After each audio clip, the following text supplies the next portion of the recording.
A experiência que eu tenho de grupos, se ele durar muito tempo, as pessoas dispersam, tá? Então precisa ser uma coisa rápida.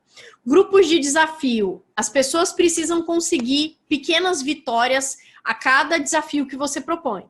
Então eu estava acompanhando um grupo de desafio outro dia, mas era muito difícil. Aí era muito difícil de alcançar os resultados. Aí as pessoas não conseguiam, elas iam desanimando, sabe? Então tem que ser assim, pequenas vitórias. E não pode demorar muito tempo. Então, aqui, por exemplo, eu vendo muito em grupos para a escola de redação e o passo a passo que eu sigo é o seguinte, eu mostro isso nas aulas lá, inclusive, né? A pessoa chega, ela se apresenta, eu faço perguntas para entender em que contexto que ela está. Depois eu peço para as pessoas me dizerem qual é a principal dificuldade que elas têm com relação ao meu produto. E aí eu vou dando dicas em cima dessas dificuldades. Eu vou mostrando para elas como é que elas fazem para quebrar essas dificuldades, ok?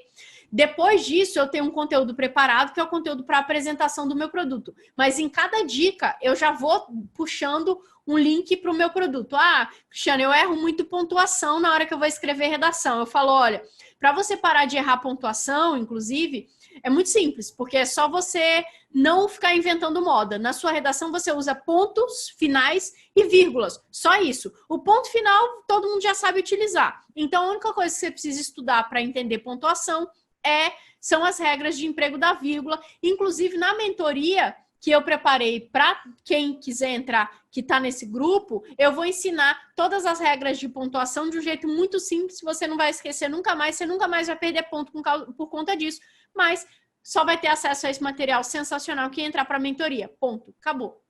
Eu dou a dica, faço um pitchzinho. Dou outra dica, faço outro pitchzinho. E aí, assim, o meu processo, ele dura 3 dias no máximo de interação com as pessoas e depois é venda, venda, venda. Depois eu pego esse grupo e transformo num grupo de conteúdo.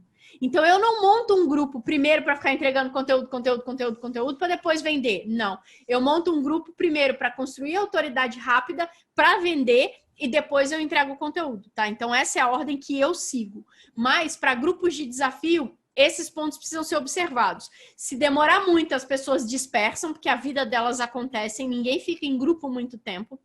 E os desafios, eles precisam realmente ser alcançáveis. A pessoa precisa entender que ela precisa sentir que é fácil para ela fazer e que ela está conseguindo essas pequenas vitórias. Então, se foi fácil para ela fazer nesse primeiro momento, quando ela comprar vai ser mais fácil ainda, ok? Então, só esses detalhes que você precisa prestar atenção.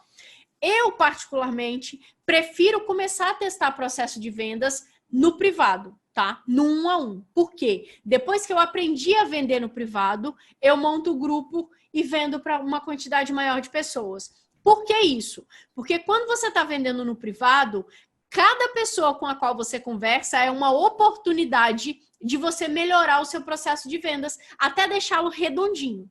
Quando você trabalha num grupo, concorda comigo, se você for montar um grupo que vai durar 10 dias, você vai demorar 10 dias para saber se aquilo ali vai dar certo?